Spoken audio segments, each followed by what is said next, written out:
Assalamualaikum warahmatullahi wabarakatuh. Bertemu lagi dengan saya Bu Ami di mata kuliah akuntansi biaya. Nah, untuk pertemuan ketiga ini kita akan membahas mengenai bab yang sama kayak minggu kemarin, cuman ini terusannya. Jadi kalau kemarin kita akan membahas mengenai pengertian akuntansi biaya, kemudian hubungan biaya dengan akuntansi manajemen dan akuntansi keuangan, kemudian perbedaan biaya dan beban. Nah, nanti dalam pertemuan ini kita akan membahas mengenai klasifikasi biaya itu sendiri. Jadi nanti biaya itu diklasifikasikan menjadi apa saja, nanti kita akan bahas dalam pertemuan ini. Nah, yang pertama itu kita akan mengetahui dulu klasifikasi biaya atau penggolongan biaya. Itu merupakan suatu proses pengelompokan biaya secara sistematis atau keseluruhan elemen biaya yang ada ke dalam golongan-golongan tertentu yang lebih ringkas untuk memberikan informasi. Nah, dalam hal ini klasifikasi biaya sendiri itu digolongkan menjadi 4, yaitu yang pertama menurut objek pengeluaran, kemudian menurut fungsi pokok dalam perusahaan, yang ketiga menurut hubungan biaya dengan sesuatu yang dibiayai, dan yang keempat itu perilaku biaya dalam hubungannya dengan perubahan volume kegiatan. Nanti kita akan ada contoh-contohnya apa saja, di mana contohnya. Nah, di sini yang pertama kita akan membahas mengenai penggolongan biaya menurut objek pengeluaran. Ini yang pertama. Nah, di mana yang pertama ini mengenai objek pengeluaran itu merupakan dasar penggolongan biaya. Misalnya nama objek pengeluaran adalah bahan bakar, maka semua pengeluaran yang berhubungan dengan bahan bakar disebut dengan biaya bahan bakar. Itu merupakan penggolongan biaya menurut objek pengeluaran. Jadi nanti biaya itu dikeluarkan untuk apa saja sih, kayak gitu. Nah, contohnya ini biaya dikeluarkan untuk bahan bakar. Jadi itu masuknya biaya bahan bakar. Itu yang menurut objek pengeluaran. Nah, ini masih banyak lagi contohnya, di mana itu ada contoh penggolongan biaya atas dasar objek pengeluaran dalam perusahaan kertas. Misalnya itu ada biaya merang, kemudian biaya jerami, biaya gaji dan upah, biaya soda, biaya depresiasi mesin, biaya asuransi, biaya bunga. Istilahnya dalam hal ini itu biaya itu ditentukan menurut objek pengeluarannya. Jadi objek pengeluarannya itu untuk apa, barulah nanti disebut dengan biaya dari objek pengeluaran tersebut, kayak gitu. Nah, kemudian ini ada penggolongan biaya menurut fungsi produksi pokok dalam perusahaan. Nah, di sini misal Ibu kasih contoh itu ada perusahaan manufaktur. Nah, perusahaan manufaktur itu ada 3 fungsi pokoknya, di mana itu ada fungsi produksi, kemudian fungsi pemasaran, dan ketiga fungsi administrasi dan umum.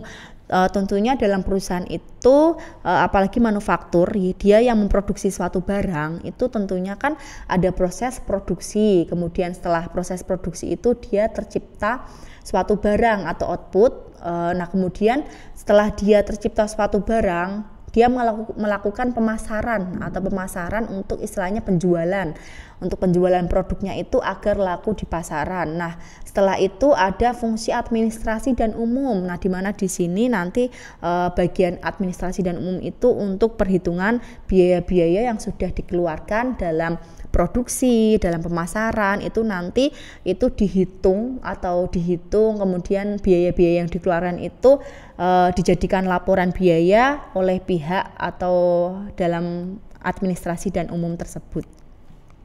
Nah, ini oleh karena itu dalam perusahaan manufaktur biaya dapat dikelompokkan menjadi 3 kelompok, di mana itu ada biaya produksi, kemudian biaya pemasaran, dan biaya administrasi dan umum.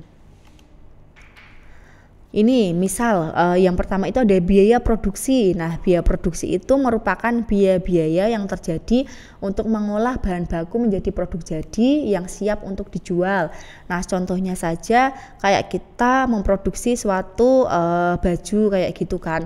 Nanti kan kita membeli bahan baku kayak kain kayak gitu. Terus mesin jahit kayak gitu. Terus kita juga beli benang. Nah, itu nanti dia itu masuk biaya produksi karena barang yang digunakan itu untuk produksi produk jadi nanti setelah kita melakukan melakukan proses produksi nanti akan tercipta barang untuk dijual. Nah, itu masuknya di biaya produksi. Ini contohnya saja. di sini ada biaya depresiasi mesin dan equipment, kemudian biaya bahan baku seperti yang Ibu jelaskan tadi, misal di perusahaan yang memproduksi suatu baju itu ada bahan baku kain, itu masuk biaya produksi. Nah, ini kemudian menurut objek pengeluarannya secara garis besar itu biaya produksi ini dibagi menjadi biaya bahan baku, kemudian biaya tenaga kerja atau BTK, dan ketiga itu ada biaya overhead pabrik atau BOP. Nah, biaya bahan baku dan biaya tenaga kerja langsung itu disebut pula dengan istilah biaya utama. Kenapa di sini disebut dengan istilah biaya utama? Karena suatu perusahaan itu dapat berjalan itu pastinya karena ada produk yang dihasilkan. Nah, produk yang dihasilkan itu tentunya yang pertama itu adalah untuk membeli bahan baku. Jadi pastinya dalam suatu proses produksi itu harus ada bahan baku yang dibeli untuk menciptakan suatu output nanti yang akan dijual. Nah, makanya dalam hal ini biaya bahan baku itu masuk biaya utama. Nah, kemudian kenapa biaya tenaga kerja langsung juga masuk? Karena pastinya dalam suatu proses produksi nanti kita akan membutuhkan suatu tenaga untuk memproduksi, atau istilahnya kayak kita membutuhkan karyawan kayak gitu. Kita membutuhkan karyawan, nanti kan istilahnya itu masuk dalam biaya produksi, dan itu masuk ke dalam istilah biaya utama. Jadi biaya utama itu adalah biaya bahan baku dan biaya tenaga kerja langsung, karena itu merupakan inti pokok dari suatu perusahaan dapat berjalan kayak gitu. Nah, kemudian biaya tenaga kerja langsung dan biaya overhead pabrik sering pula disebut dengan istilah biaya konversi. Dalam hal ini biaya konversi itu sama halnya dengan biaya pembantu kayak gitu. Jadi untuk membantu jalannya suatu mekanisme perusahaan atau dalam produksi itu nanti akan dibantu dengan BOP atau biaya overhead pabrik. Jadi itu masuk ke dalam biaya konversi. Jadi itu merupakan biaya pembantu yang merupakan biaya untuk mengkonversi atau mengubah bahan baku menjadi produk jadi. Nah, kemudian biaya bahan baku itu merupakan biaya yang dikeluarkan untuk pembelian bahan yang menjadi bagian pokok dari produksi selesai. Jadi biaya bahan baku itu sendiri itu merupakan biaya yang dikeluarkan untuk membeli suatu bahan yang akan dipergunakan untuk produksi, dan kemudian outputnya itu nanti tercipta barang yang akan dijual. Itu masuk ke biaya bahan baku. Nah, ini Ibu kasih contoh, misalnya saja pada perusahaan mebel itu untuk membuat meja itu dia itu membeli bahan baku kayu. Jadi bahan bakunya itu kayu, kemudian nanti dalam proses produksi itu kayu tersebut akan diubah menjadi suatu barang, yaitu yang berupa meja dan juga kursi. Nah, ini ada biaya tenaga kerja langsung, merupakan biaya yang dikeluarkan untuk membayar tenaga kerja yang langsung menangani proses produksi, atau istilahnya yang berhubungan langsung dengan produksi itu nanti ada biaya tenaga kerja langsung atau karyawan kayak gitu. Nih, misal pada perusahaan mebel itu untuk biaya tukang kayunya, yaitu tukang untuk membuat meja dan juga kursi. Nah, BOP sendiri itu merupakan biaya yang dikeluarkan bagian produksi selain biaya bahan baku dan biaya tenaga kerja. Contohnya saja kayak biaya penolong kayak gitu, atau gaji mandor, kemudian biaya tenaga kerja tidak langsung. Biaya penolong itu seperti apa sih Bu kayak gitu kan? Biaya bahan penolong itu contohnya misal gini, kita sudah membeli bahan baku, kemudian bahan baku itu untuk memproduksi meja atau kursi tadi. Nah, di tengah jalan itu ternyata kayu yang dipakai itu masih kekurangan. Nah, itu nanti kita beli lagi kayu cadangan kayak gitu untuk sebagai tambahan. Nah, itu nanti masuk di dalam biaya bahan penolong.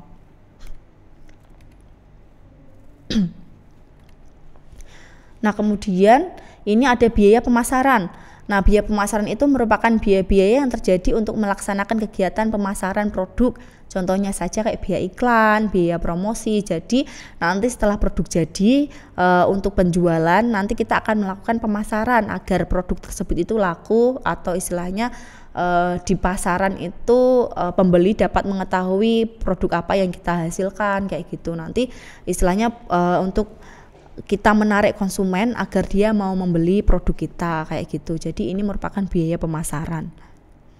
Kemudian biaya administrasi. Nah, biaya administrasi sendiri itu merupakan biaya-biaya untuk mengkoordinasi kegiatan produksi dan pemasaran produksi. Contohnya saja seperti biaya gaji karyawan kayak gitu. Jadi istilahnya kayak gaji-gaji karyawan itu nanti masuk dalam biaya administrasi dan umum. Nah, setelah ini kita membahas mengenai penggolongan biaya menurut biaya dengan sesuatu yang dibiayai.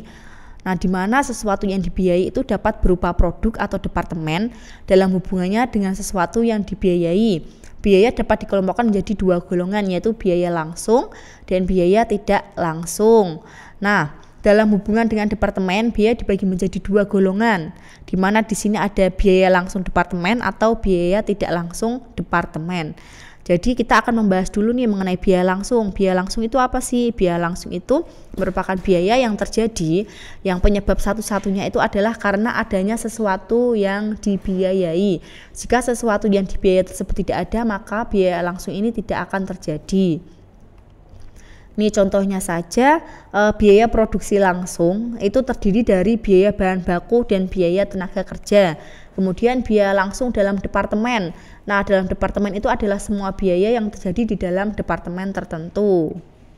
Contohnya gini, kayak biaya tenaga kerja yang bekerja dalam departemen pemeliharaan itu merupakan biaya langsung departemen bagi departemen pemeliharaan. Jadi biaya langsung ini itu biaya yang tercipta dari satu departemen kayak gitu. Jadi biaya yang ada dalam suatu departemen, masing-masing departemen itu masuk biaya langsung.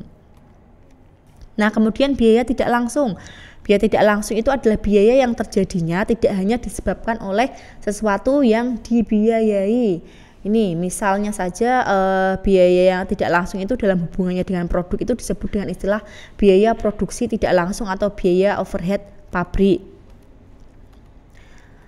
Nah, biaya tidak langsung sendiri contohnya itu kayak di Departemen Pembangkit Tenaga Listrik.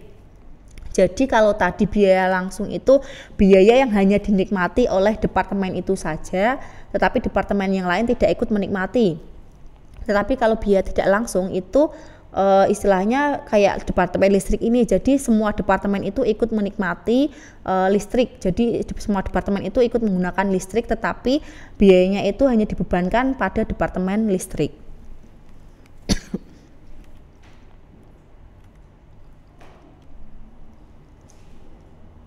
Nah, kemudian di sini ada penggolongan biaya menurut perilakunya dalam hubungannya dengan perubahan volume aktivitas.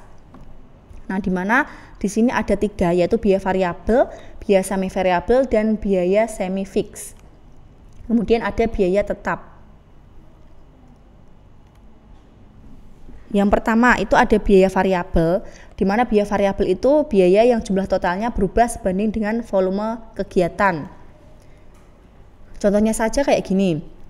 Nah, kita kayak bikin baju kayak gitu kan.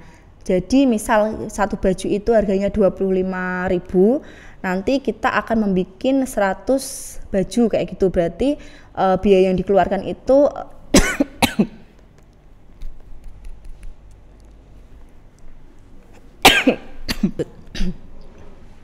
nah, contohnya saja di biaya variabel itu kita memproduksi baju kayak gitu kan, dimana kita memproduksi satu baju itu harganya 25.000 kayak gitu. Nah, nanti kita memproduksi 100 baju, jadi biaya yang dikeluarkan itu sebanding dengan hasil yang kita istilahnya kita produksi. Kita menghasilkan 100, berarti nanti 100 baju itu dikalikan 25.000, jadi sebanding.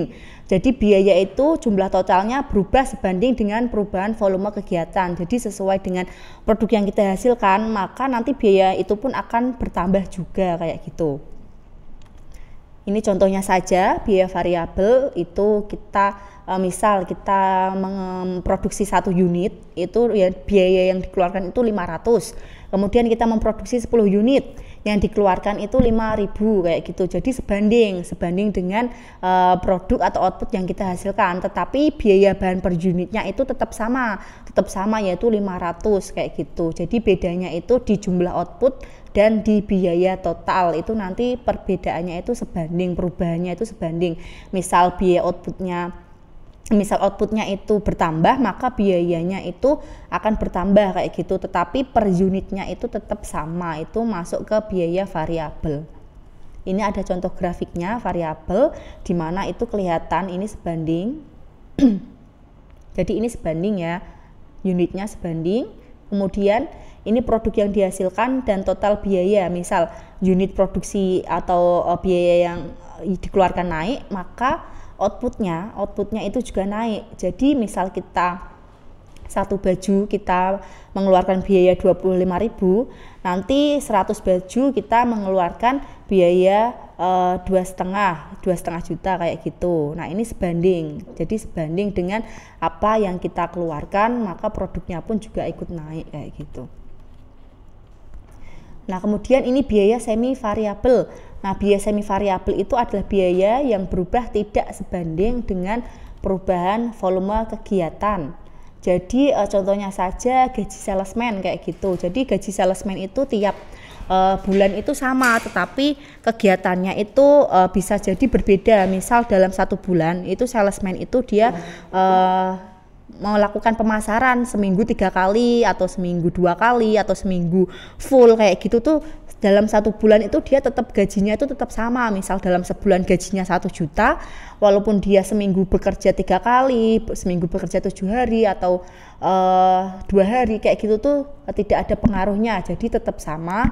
Bagi salesman itu nanti dia tetap akan digaji sebesar 1 juta. Jadi sesuai, jadi tidak ikut dengan perubahan dari kegiatan salesman tersebut, tetapi nanti dia akan mendapatkan bonus jika berhasil menjual sesuai dengan istilahnya target yang sudah ditentukan kayak gitu. Dia gajinya akan berubah kalau dia bisa menjual produk sesuai dengan target, kemudian dia barulah akan mendapatkan istilahnya kayak bonus kayak gitu.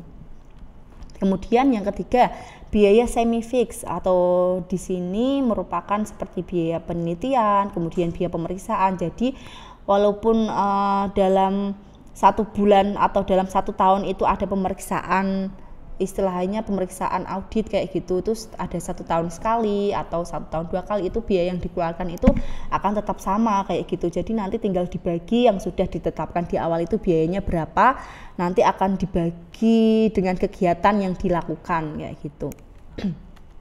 Nah kemudian biaya tetap di sini itu biaya yang jumlahnya totalnya itu tetap dalam kisaran volume kegiatan tertentu. Contohnya saja kayak biaya gaji direktur, gaji direksi. Jadi dalam hal ini misal suatu perusahaan itu dia memproduksi barang atau tidak, itu direktur atau direksi itu akan tetap istilahnya mendapatkan gaji yang sama tiap bulan. Nah misal direktur itu gajinya 5 juta, berarti nanti tiap bulan dia tetap akan mendapatkan 5 juta walaupun perusahaan itu tidak melakukan produksi kayak gitu. Atau istilahnya dalam per bulan dalam jangka waktu 1 tahun itu biayanya yang dikeluarkan itu konsekuen, jadi tetap sama dikeluarkannya. Nah misal ini contohnya saja kayak biaya sewa itu juga masuk biaya tetap.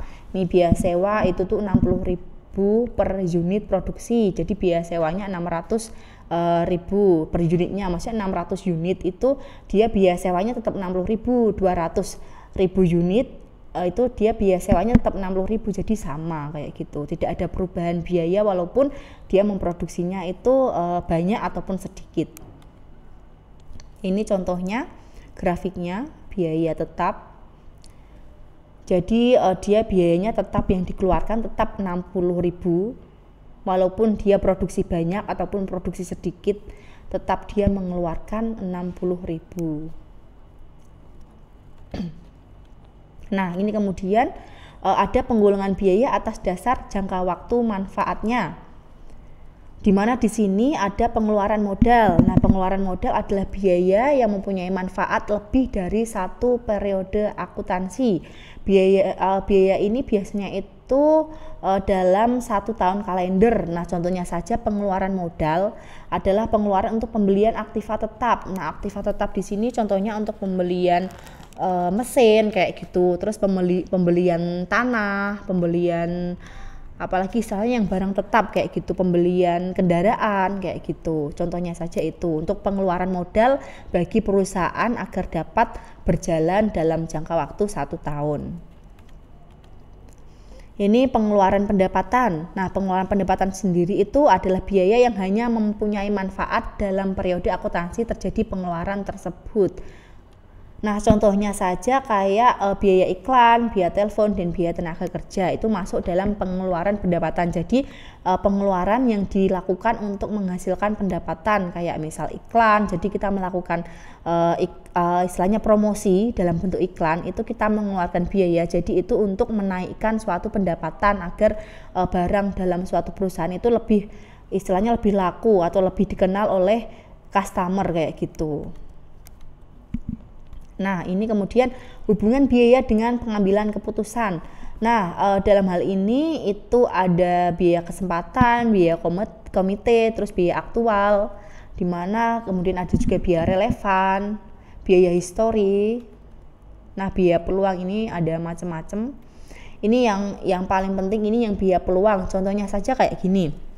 Misal kita punya uang 5 juta kayak gitu, kita punya uang 5 juta, nanti ada suatu pilihan, itu uang 5 juta itu akan digunakan untuk membeli mesin baru, ataukah untuk memproduksi barang baru kayak gitu. Jadi nanti kalau kita memilih untuk memproduksi barang baru, berarti kita tidak akan mendapatkan mesin baru kayak gitu. Jadi istilahnya antara pilihan kita memilih salah satu dari pilihan tersebut, jadi nanti kita kehilangan peluang untuk mendapatkan istilahnya dari pilihan tersebut kayak gitu. Itu masuk ke biaya peluang. Ini ada manfaat data biaya.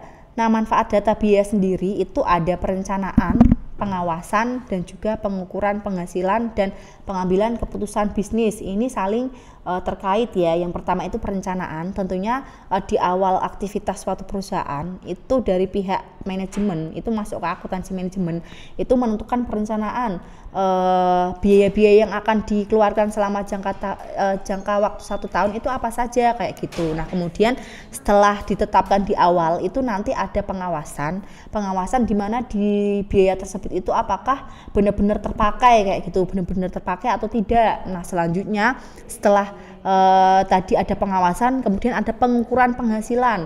Nah, setelah biaya itu nanti terpakai, kan terciptalah output atau produk, nanti terjadi harga pokok penjualan. Nah, harga pokok penjualan itu nantinya diukur apakah sesuai dengan biaya yang dikeluarkan, apakah nanti akan menghasilkan laba atau tidak. Nah, setelah itu kemudian ada pengambilan keputusan bisnis. Setelah terjadi penjualan tadi, nanti pastinya sudah diketahui apakah dengan adanya penjualan tadi nanti dalam jangka waktu ke depan kita akan mengeluarkan biaya yang sama untuk produk yang sama di dalam jangka waktu 1 tahun depan agar kita mendapatkan laba yang lebih atau nanti kita akan istilahnya lebih menekan biaya yang dikeluarkan agar labanya semakin tinggi kayak gitu. Oke, terima kasih, pertemuan kali ini sudah selesai. Insya Allah akan bertemu lagi minggu depan. Terima kasih. Wassalamualaikum warahmatullahi wabarakatuh.